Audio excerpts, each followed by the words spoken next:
Train. This is another segment, a very interesting one at that. So far, so good. We've had series of encounter with drug abuse. I don't know if we would also define self-medication as drug abuse, but today we'll get to find out all of those details, because come tomorrow, the 26th day of the month of June 2025, will be the International Day Against Drug Abuse and Illegal Trafficking. Once again, welcome to Don Trade. And with me here in the studio to take on that conversation, but first, before I introduce my guests, are you aware that we have over 269 million people worldwide who are suffering from drug abuse and its aftermath effect? And from that populace, we have as much as 39 million people who are suffering as well. 269 million are drug abusers, and 39 million are suffering from the effects. So you can imagine, if we have this huge number, which is enough to be a whole country, and sometimes 3 countries put into one, imagine mad people everywhere. Does it seem like the right size? Is society a contributor to the challenges these people are experiencing? Well, we'll get to find out as we get into the conversation right now. So with me here in the studio is Eberichi Grace Paul Ojimadu, a pharmacist with Young Pharmacist Group, Rstv. That's from the Pharmaceutical Society of Nigeria, an arm of the Pharmaceutical Society of Nigeria. And they are live here in the studio. Also with her is Elujoba Abigail Abishola. Ladies, welcome to the studio. Thank you. Thank you very much. So having such a great opportunity to talk to our audience this morning, I would like to begin with the question, what is drug abuse? Because some persons don't even know what it is. You feel, okay, if I take drugs, or when the doctor gives me, or is it when I take it by myself? What actually is drug abuse? Okay. So, thank you very much, Ma. Thank you very much for having us. So, drug abuse, we'll start from drug misuse. So, drug abuse is there's a misuse before the abuse. Yes, there's a misuse before the abuse. So, drug abuse refers to when people take drugs, how they are not prescribed.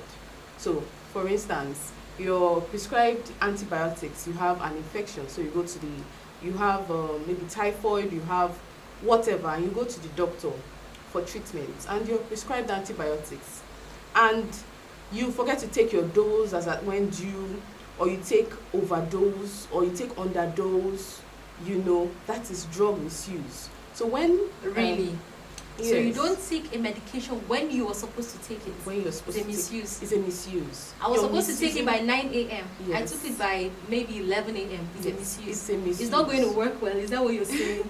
Okay, well, we have terms like we have pharmacodynamics, we have pharmacokinetics, which refer to how drugs are metabolized in the body. That's how drugs are broken down, how drugs act, how the body uses drugs.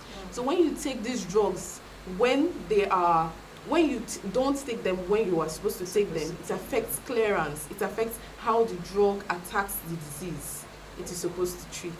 So that is a misuse of those drugs. Yes. Okay. So when you're supposed to, properly prescribed drugs, legal drugs are taken not how they are supposed to be taken, that is drug misuse. So we have drug abuse after drug misuse. So what's drug abuse? Okay. Now that you're done telling us what's misuse, what's abuse? Okay, so abuse is when you're intentionally taking drugs for the purpose for which they are not meant for. So, for instance, you have a drug that, let's say you have, okay, let me give you a common example. You have cough syrup that you're supposed to take it just for cough. Yeah. And then you realize that taking a huge amount or a huge quantity of that cough syrup can make you feel good. So instead of taking the cough syrup for your cough, you go take the cough syrup to feel good, to feel high. That is drug abuse. Oh wow. Yes. Want anything to add to that? Additionally, for the misuse of drugs, there are certain medications that should be taken with food. You understand? Because it's going to cause GI disturbance. What's GI?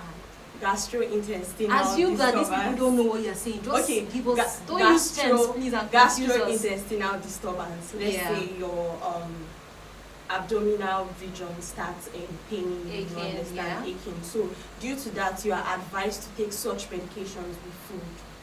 So how do you know which ones you're supposed to take with food and which ones you're not supposed to? Or it's not compulsory, you must eat? That's why we are the pharmacists, and before dispensing such medications, we advise patients to take them with food. You understand? Right. Okay. So it's necessary that you approach a pharmacist so that you get to know what to do and what not to do, the right way to use drugs. Yes. Now, how do we point out the early stage of drug abuse in a person? How do we identify what are the symptoms there are? Abishola, go ahead. Okay. The symptoms in actually knowing that this person is abusing drugs. First of all, we talk about dependence. They can't do with such medications. You understand? Once they start abusing, they can't do with it, or they can't do without it. They can't do without these medications. You understand? So when they start using this medication and they feel that, okay, I get certain kind of relief when I use this medication, there's every tendency that they would always want that medication, which is an abuse of it. So as a family member, how do you detect? Because we have these affecting young people. How do you detect as a parent? How do you detect as maybe an elder in the house and you have a friend or you have a sibling who is having such a problem? How do we detect on time? Because I know that if we are able to detect this on time, it can be nipped in the bud before it escalates. So how do you detect? What are the signs you should look out for in such a person? Okay, so that is even in line with our theme for this year's drug abuse and World Drug Abuse Day. You know, evidence is clear. Yes, so prevention is necessary. So the effects or the symptoms of drug abuse, they are quite glaring. Okay, so like my colleague Abishola just stated now, behaviors. Okay, behaviors. Sometimes it is you watch your son or your child, your teenage child that was, you know, once ecstatic, that was once, you know, bubbly, become withdrawn all of a sudden. You know, you start asking certain questions. Would that be as a result of drug abuse? Well, it could be as a result of drug abuse. The person is now using some drugs that are meant for, okay, like pain drugs. Yes, the person starts using pain drugs, you know, to cause to start feeling good, you know. So when you start seeing signs like that, when you start seeing behavior signs, when you start seeing your child needing money more than they should, more than they usually need that money, you start asking questions, you know. So those are signs, and sometimes you might not really see until they start exhibiting certain behavior traits.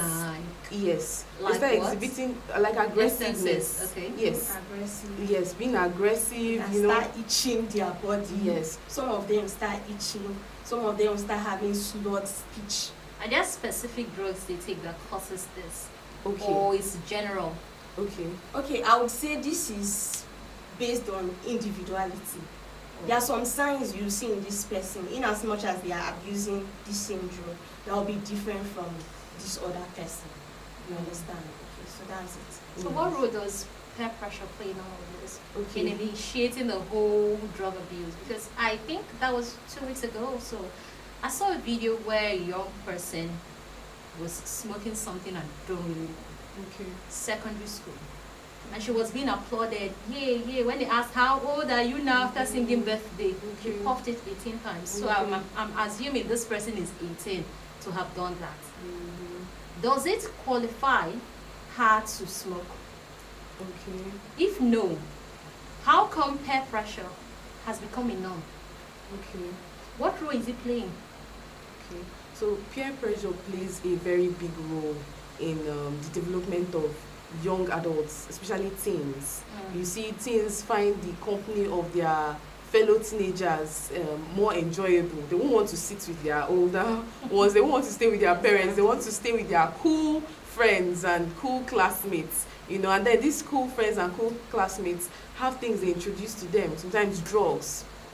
Okay, so this reminds me of a case that I saw sometime in the past. You know, a young man that so his own drug abuse had graduated into drug addiction. So now he couldn't do without the drug. So it's like I said, okay, there's drug misuse, there's drug abuse, then there's drug addiction, where the person cannot do without that drug. Advanced. Yes. Yes. So these withdrawals, these symptoms now she described, the person itching and all of that. Yes, those are withdrawal symptoms. The person hasn't taken those drugs to feel good. So the system has already gotten used to those drugs. Yeah. So when you're no longer giving your body what it is used to, you know, your system wants that. So you begin to itch. Some people can't stay still, you know. So people argue it's psychological, of course, yes. But so in the case of this young man that was he was experiencing withdrawal symptoms, and that was even what pointed the parents to the fact that, okay, this person might be using something, and he had not gotten access to that thing for a while, so that was why he was experiencing those withdrawal symptoms. So when we asked, how did it start? It started at a party, and then he was given a drink, just Coca-Cola. He was given a drink, and he knew that they had mixed something in the drink, you know, and just to feel among, because they had already been laughing at him, he was not cool enough. So just to feel among, he took it. Yes, that's peer pressure. So parents, this is a call to parents. Please train your children, train your youths at home, train them, give them train them to have good high self-esteem. Let them be able to say no. You know, when they should be able to learn how to say no. Yes. So so far we've talked about the family. How does the community, what role can the community play?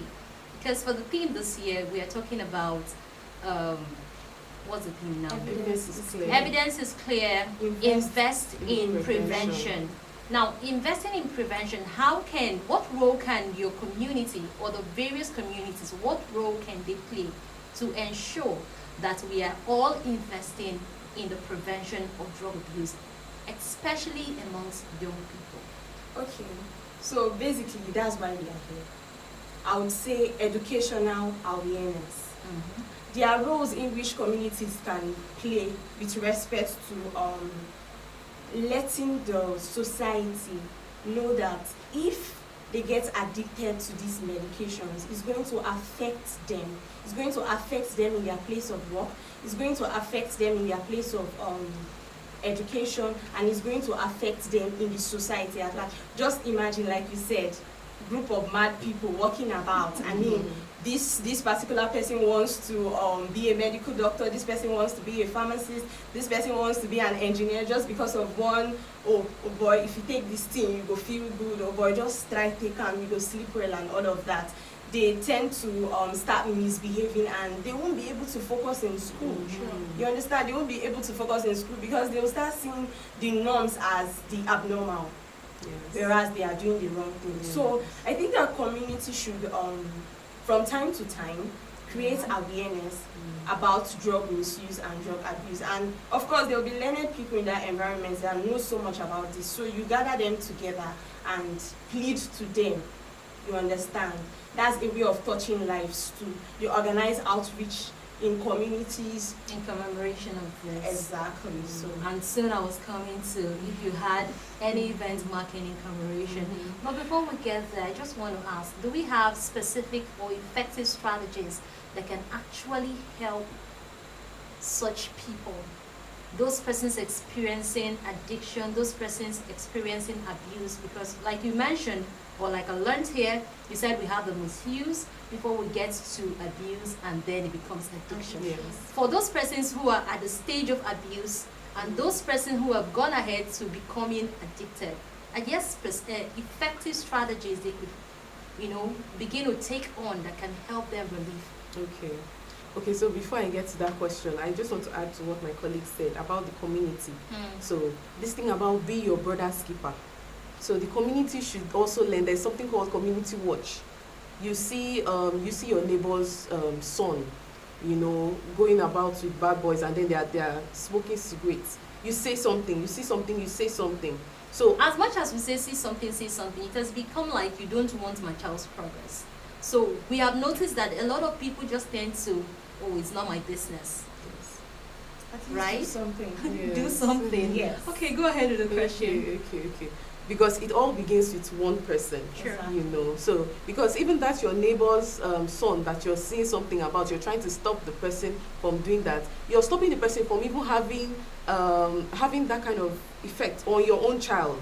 So you're also doing it for yourself too. If only we were thinking. If only we were thinking like that, yes. So, okay, about interventions or strategies, Yes, you know. effective strategies that could help such That could help, okay. Yeah. So at the stage of drug misuse, since drug misuse is not yet, it's not a disorder per se, okay. People walk into pharmacies or they walk into the nearby chemist shop and they tell them, oh, I have this infection, I beg cut and mix antibiotics for me. So Yeah. yes, there are some really popular ones Very that I don't common. want to call their names right now. So, you know, cut and mix. And then when they cut and mix for you, you take these drugs. You're not taking them how you should take them. You're not taking them according to doctor's prescription. So what will happen, especially with antibiotics, you develop microbial resistance. So next time you need to take that drug, it won't work. It doesn't work. It won't work, yes. Okay. So if you see a family member, you know, self-prescribing, someone you know shouldn't take a drug, you know, just feeling that, oh, my sister had headache, they gave her this drug. I have headache, me too, I should take this drug. You know, not even minding that, because you could have ulcer and then that drug is not meant for you. True. So when at the stage of drug misuse, a simple reprimand will help. A simple, just talk to the person, you know, tell the person you're seeing misusing that drug, oh no, go to the pharmacy, go to the hospital. How about the abuse and addiction area? Okay, so at the stage of abuse, it has become a pattern. It has become a behavior pattern. Okay, Let me say something with respect to that. When most of these people come to your premise, to the pharmacy or to the chemist, you as a healthcare professional, you know how they can be. Some of them will start shaking. Non-verbal communication, they'll start shaking. Yeah. I beg, give me that thing, I want to take. So you as a healthcare professional, you should know that, yeah, there's something actually wrong with this person. So firstly, you ask for their prescription, because there is validity in prescription. For instance, if you're supposed to take this medication for 1 month, it shouldn't exceed. If at all there should be a refilling, you should go back to your doctor. So invariably, you're saying if somebody comes in such a state, you should find or first ask them for their prescription before doing anything ahead of them. I think that would go a long way.